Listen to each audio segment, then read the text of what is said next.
that the purpose of memory is to provide you with a map of what to do so that you can be secure where you are. And maybe more than that, so that you can be secure and gain advantage, you know. You can get what you need and want from the circumstance. That would be even better. But you know, lots of times you'll just settle for nothing terrible happening. If you can add some additional gain to that, so much the better.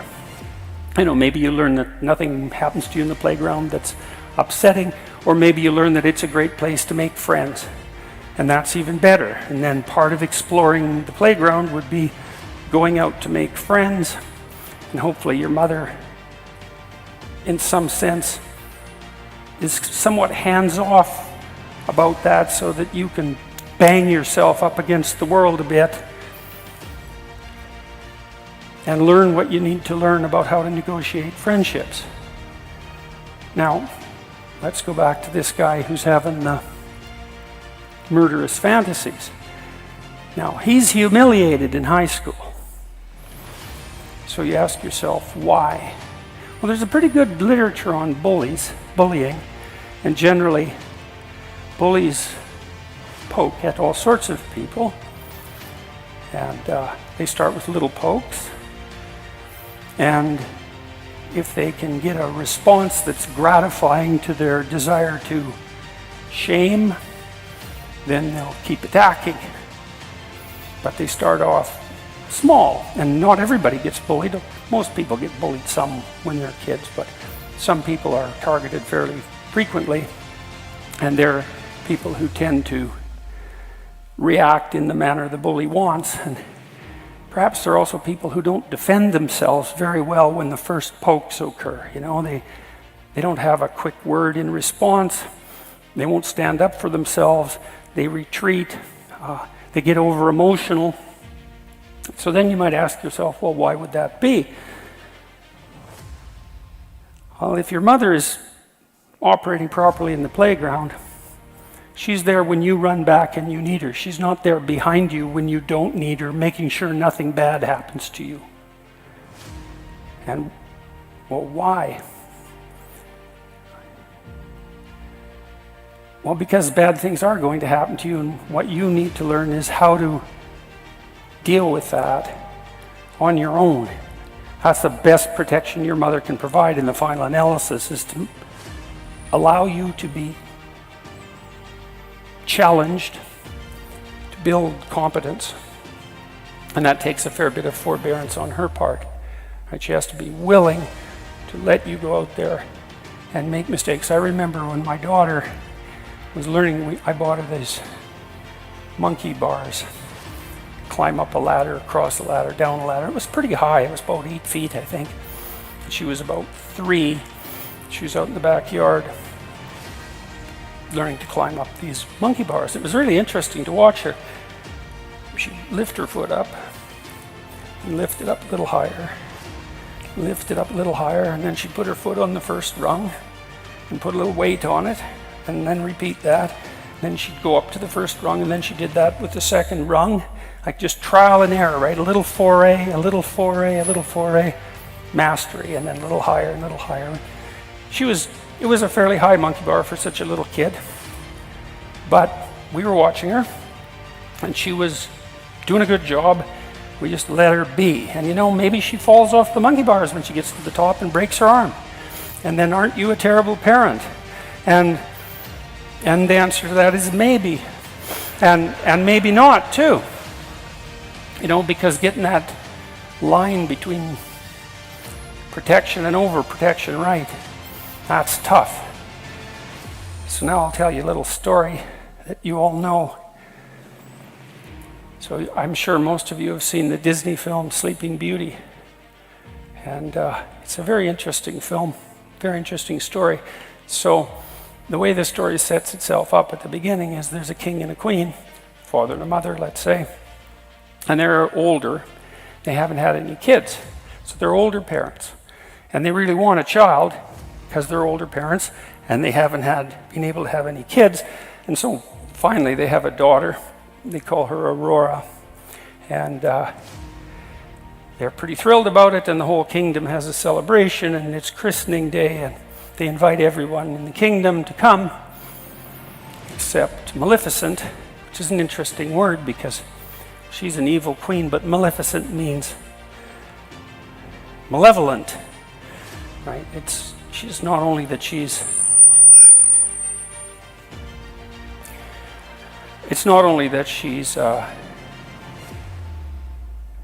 Mother Nature, eh? in the negative guise. She's the tragedy of life. That's another way of thinking about it. But she's also malevolent. So she's also betrayal and catastrophe and cruelty. And the king and queen don't invite her to the christening. And you think, well, no wonder. Do you really want something like that at your child's birthday party? Or the christening, let's say? And the answer is, if you don't want that there, then you're that. And that's a hell of a thing to realize.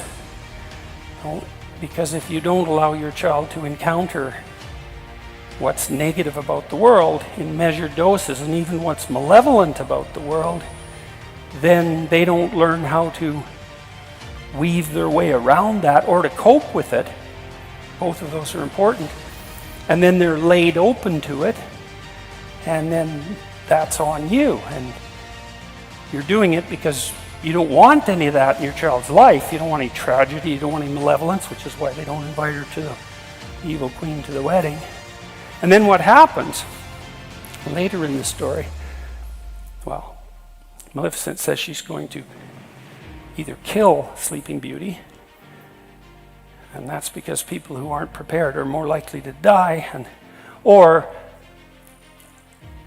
it's modified in the story so that she'll only become unconscious.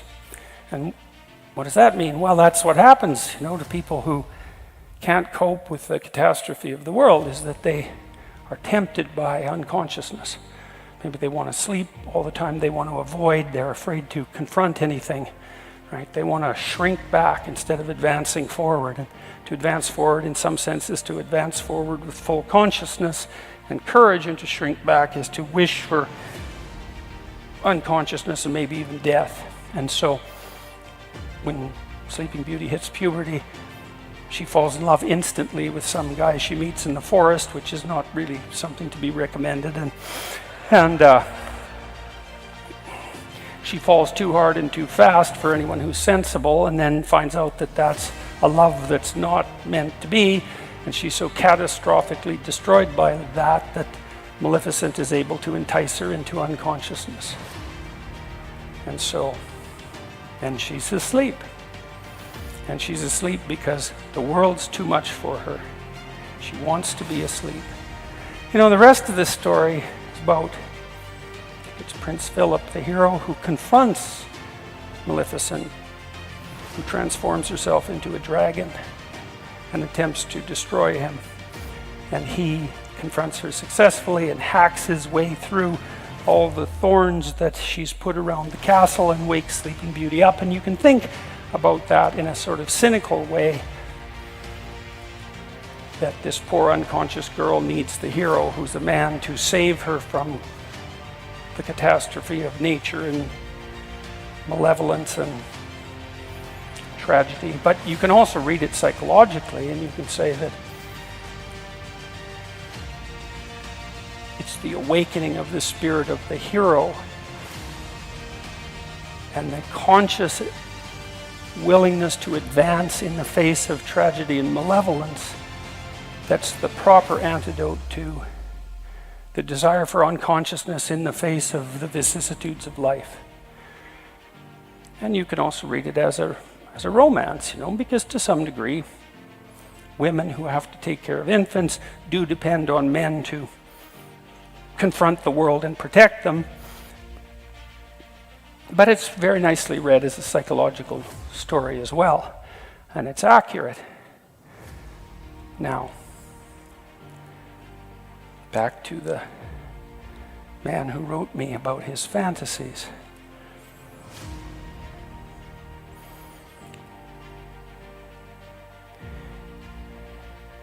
the parts of his brain that are bringing mind, psyche, that are bringing those memories of being humiliated back are part of an alarm system. It's the same alarm system that tells you when something unexplored is dangerous. And if you're in a social situation, and the consequence of being in this situation is that you're being humiliated and undermined, then obviously you haven't mapped out that situation very well.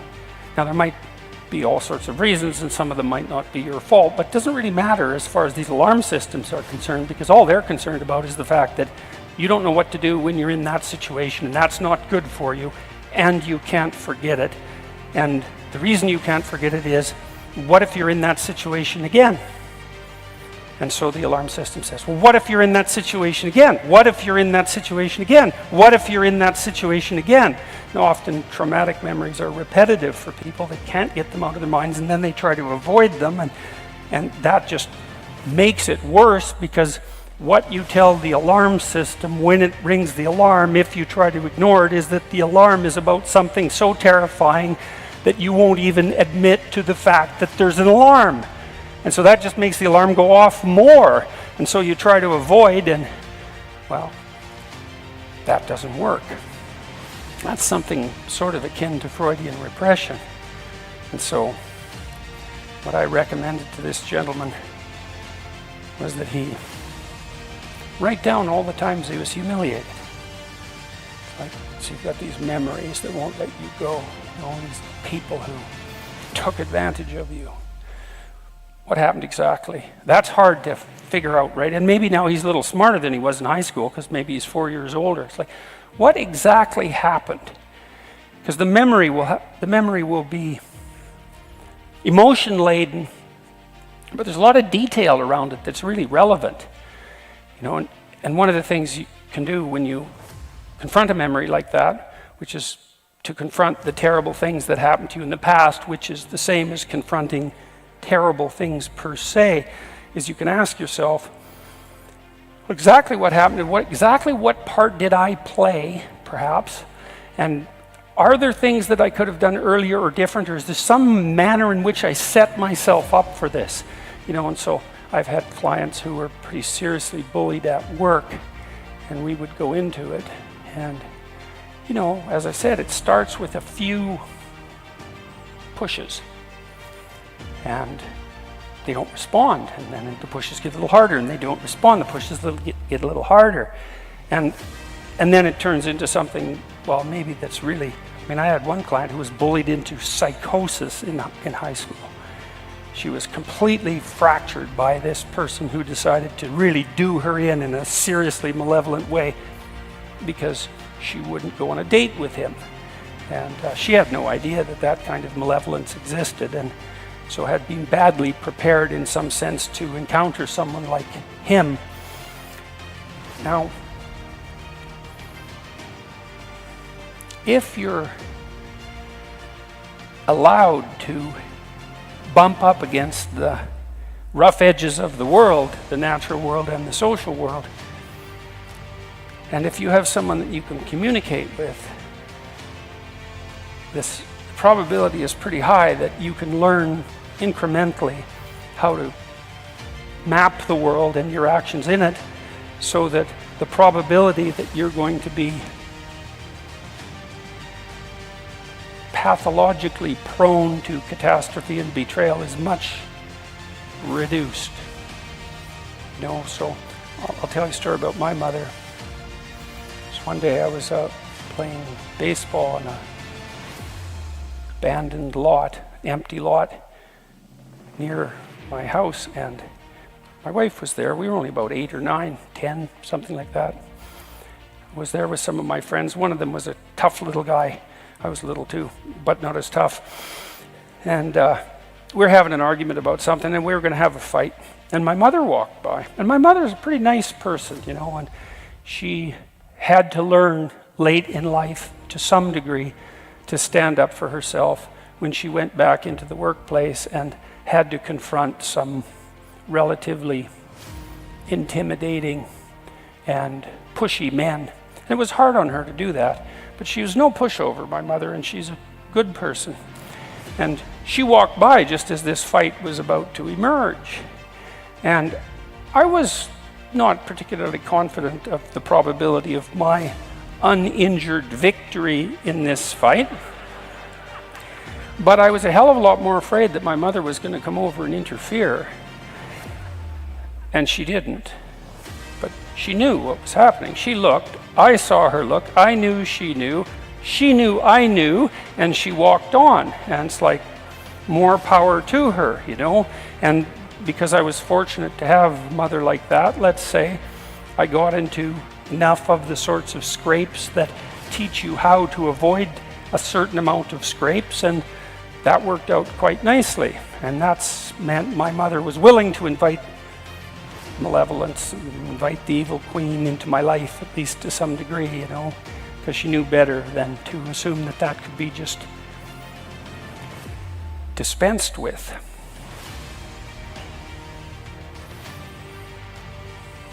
This program that, so this guy that was having these fantasies, he said he's very afraid of the fantasies because they were murderous. And I think murderous fantasies, when do they emerge? Well, they definitely emerge when you've been pushed 100 times and now you're past anything that vaguely resembles reason. And then the fantasy comes up as a manifestation of rage. So I asked him to write down what had happened and also to write down the fantasies. You know, what reaction is it that you're having? Now, you'd hope that it wasn't like he leapt from happy to murderous in one leap.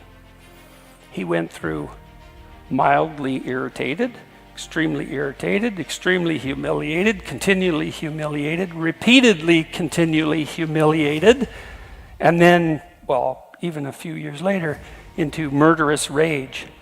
And the problem with that is that he should have intervened a lot earlier. And so part of what he needed to learn by going back into that memory, which was now associated with those murderous fantasies, is that the aggression that was manifesting itself in the fantasies hadn't been manifested early enough in the process that led to his humiliation.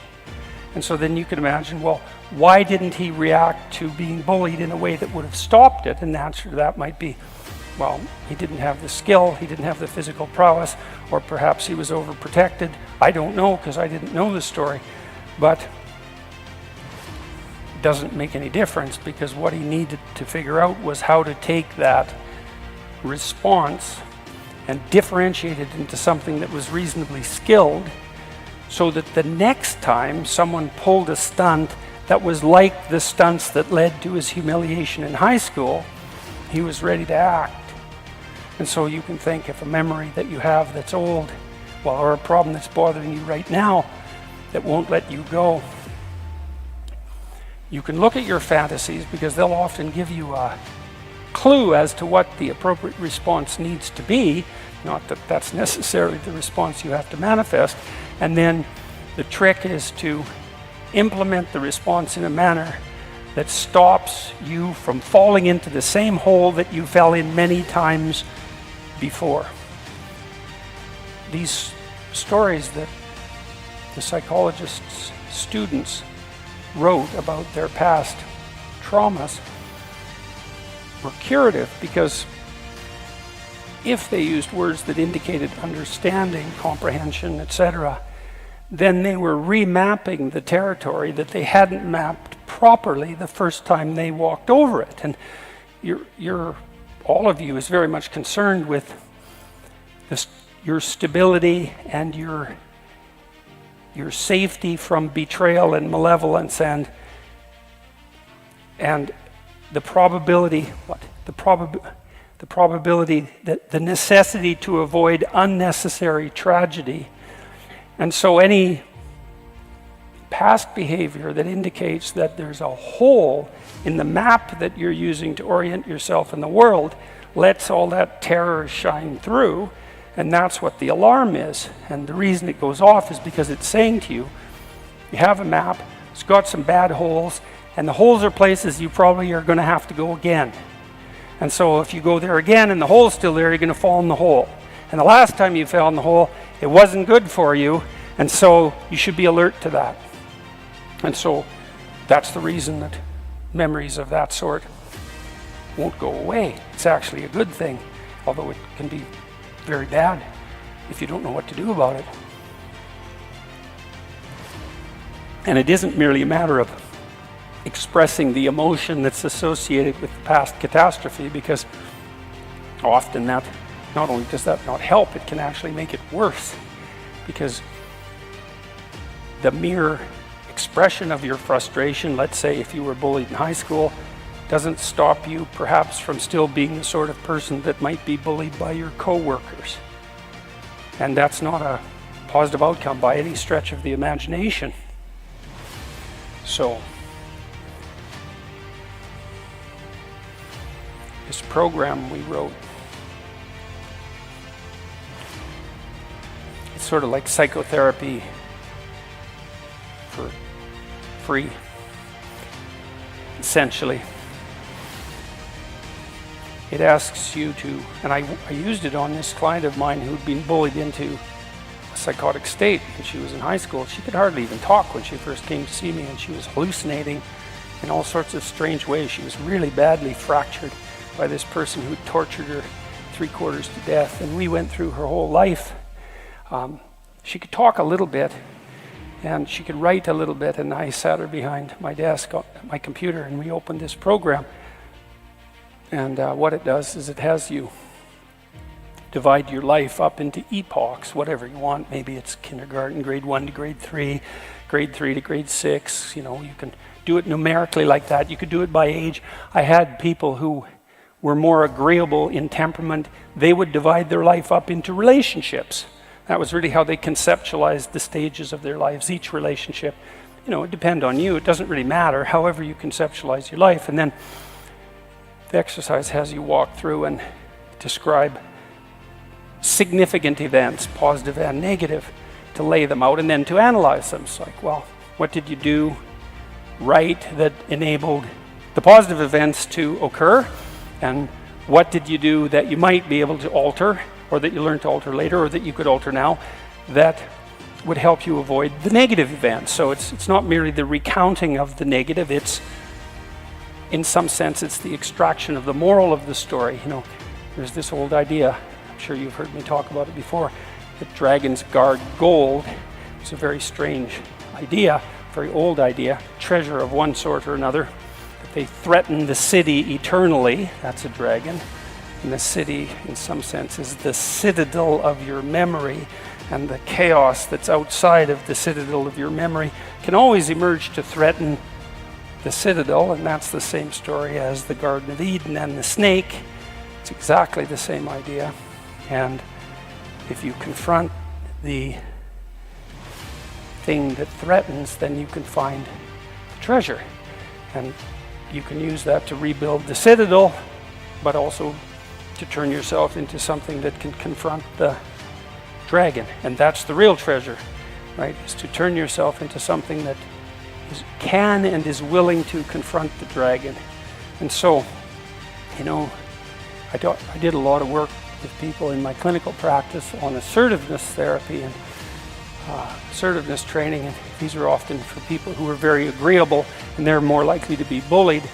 And the reason for that is that they don't like conflict, but there's another reason too, which is that they don't have enough faith in the truth and enough fear of the consequences of not telling the truth. And so they'll pretend that things are all right when they're not all right, and then forestall catastrophe for later. And so let's say your boss is kind of a bullying type and pokes at you a bit, takes advantage of you a little bit, and you think, well, that's not really worth making a fuss about, but you go home and you're kind of resentful, but you don't pay any attention to that. Maybe you think you shouldn't be resentful, but probably you don't think that. You just don't want to confront your boss. The thing is, though, if you do it if it's on the first foray, and you say, you know, here's the reason I won't do that, well, maybe you'll get fired, but probably not. Not if you're careful. Generally, someone like that will think, oh, you're not as easy to pick on as I thought you were, and they'll go find someone else, or maybe they'll even learn something from the encounter.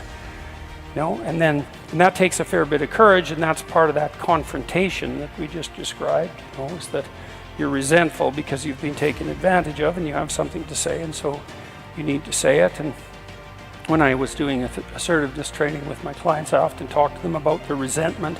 That would be the kind of resentment that might have someone generate murderous fantasies 4 years later. These people who go out and do murderous things, they've harbored an awful lot of resentment. There's a lot of things they didn't say when they should have said them, that's for sure.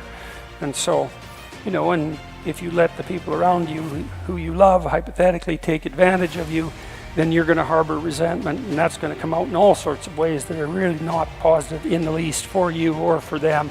And so it's better just to have it's just better to draw the line when when all there is of the dragon is one tooth. Say, no, here's why, leave me alone, or here's how I want to be treated instead. And insist upon that, right? You draw a line, and it's not like that's nothing. And then I suggested to this man with murderous fantasies that he think about what he could have done different in high school, in principle. Maybe he needed to get stronger, so he was more confident. I'm not saying this is easy. That's irrelevant. Lots of things aren't easy that end in catastrophe, and the problem was that he was humiliated and now he's murderous, and that's not a good outcome. So even if it's difficult, that doesn't mean it's unwarranted. But even more particularly in a situation like that, you ask, well, how did you allow it to come to such a pass? And what could have you done differently? And maybe you might find that there wasn't anything that you could do differently back when you were in high school, but by the time you're in university, you're not in high school anymore, and the world's shifted quite a bit. And generally, you're around more sophisticated people, and that kind of bullying is less likely. And so you still might have some aggression to integrate within you so that you're not a pushover. And if you do that, well, then those memories, in all likelihood, are going to stop. As long as you're confident that now you know what to do, those memories are very likely to stop plaguing you, and then hopefully those murderous fantasies will go away and you won't be inclined to act them out.